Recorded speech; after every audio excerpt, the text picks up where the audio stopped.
Vencel versus Dubský. Hlavní předzápas dnešní karty. Tyto dva tanky chceš vidět, jak se srazí. Mezi oběma to vřelo už týdny na sociálních sítích. Vyměňovali si ostré názory, ve kterých se předháněli v tom, kdo dřív kterého vypne. Vencelovi se poslední dobou tolik nedařilo a na tom Dubský staví své sebevědomí.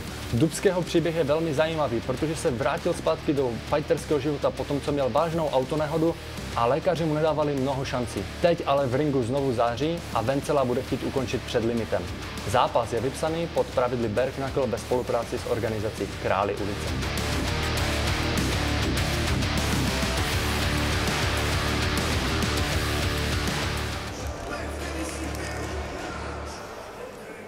Ako ste si teda všetci všimli, borci nemajú žiadne rukavice a ideme teda podľa pravidiel Bare Knuckle Králi ulice.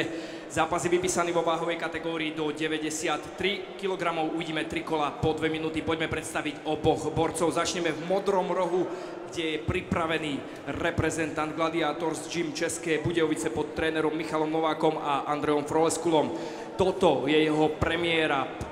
Bare Knuckle má 29 rokov, 178 cm a 91,5 kg na váhe.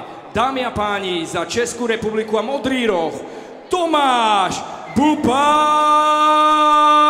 Dubský!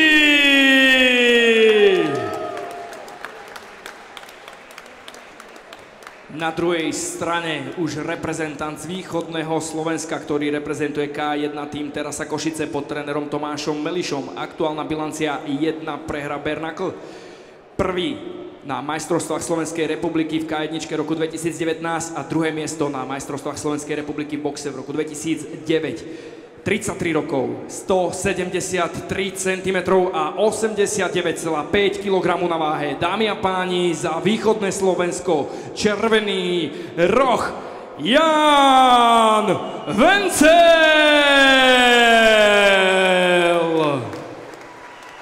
Hlavným rozhodcom tohto zápasu Lukáš Pivko. Ako som spomínal, Jan Vencel za sebou už jeden zápas Bare Knuckle má.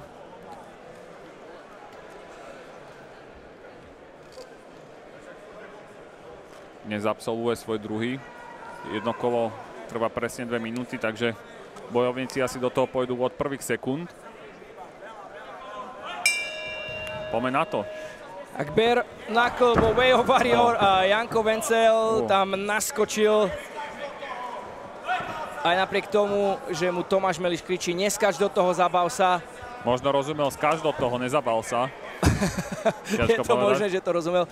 V každom prípade vidíme, že Jano do toho chce ísť naplno. No, Tomáš tam dal pekný strh, lenže to do Bare Knuckle nepatrí.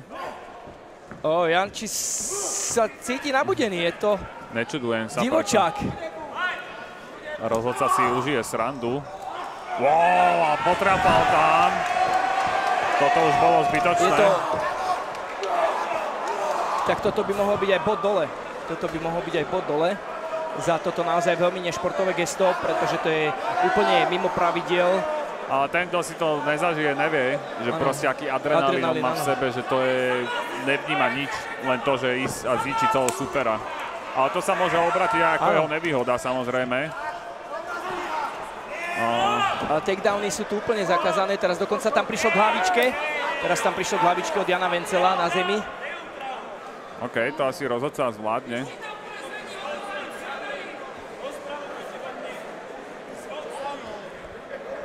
Lukáš to určite bude riešiť. Čo sa stalo teraz, neviem. Jano Vencel ukázal, že nejde ďalej.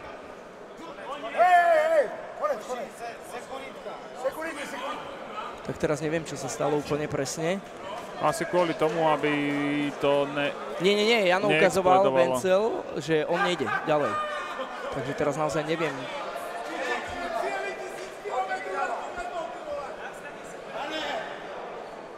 Zdanie sa supera, ak som dobre rozumel, tak idem do klietky a zistím, čo sa stalo.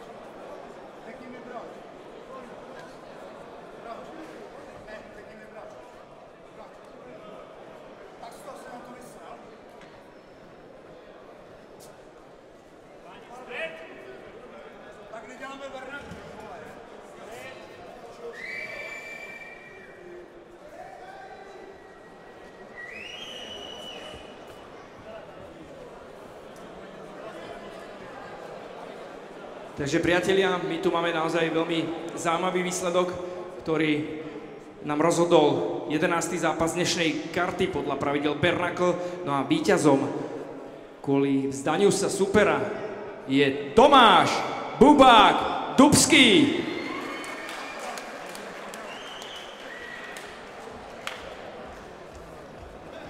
Ja ťa poprosím, Tomáš. Tomáš, môžeme sa... Ja to chápem, túto emóciu, ja sám úplne presne neviem, čo sa stalo. V každom prípade, ja ti gratulujem, aj keď tá výhra je taká, aká je, v každom prípade ty za to nemôžeš. Teraz ale poďme k tomu, čo sa stalo počas zápasu. Ja som tam videl nespočetné množstvo faulov, ktoré si dostal. Dostal si tam dokonca tú hlavičku na zemi, dostal si tam takedowny, ktoré boli teda mimo pravidiel Bare Knuckle. Ako ty vnímaš tú situáciu, že sa super vzal? Já nevím, jestli mu někdo zaplatil, nevím, ode mě teda nikdo. Já tomu prostě nerozumím. Nerozumím tomu. Teď jsme teprve začali, on přesně jel tak, jak já jsem čekal, divočák. Udělal to, nevyšlo to, tak možná proto to zabolil. Je to možný. Ale nevím, já tady jedu 6 hodin z Českých Budějovic, kvůli tomuhle to.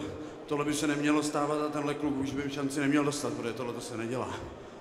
Určite s tebou súhlasím, toto sa nerobí, mal to minimálne aspoň dopojovať ten zápas, tak aby tá úroveň mala nejakú svoju teda štruktúru. V každom prípade je mi to ľúto, že si takýmto spôsobom prehral.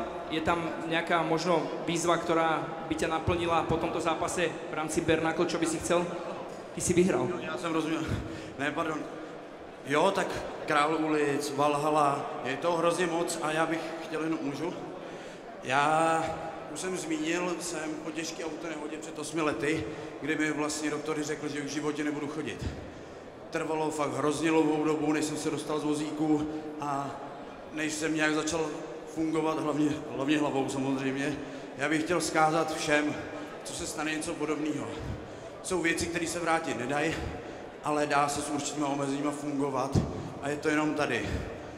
Mějte to na paměti a jděte si za tím, čemu věříte. Děkuju. Tomáš, toto bolo naozaj silné posolstvo, ktoré mi vyvolalo zimomriavky. Ja ti fandím, budem ťa sledovať, v každom prípade ti gratulujem. Priatelia, víťaz tohto zápasu, Tomáš Dubský.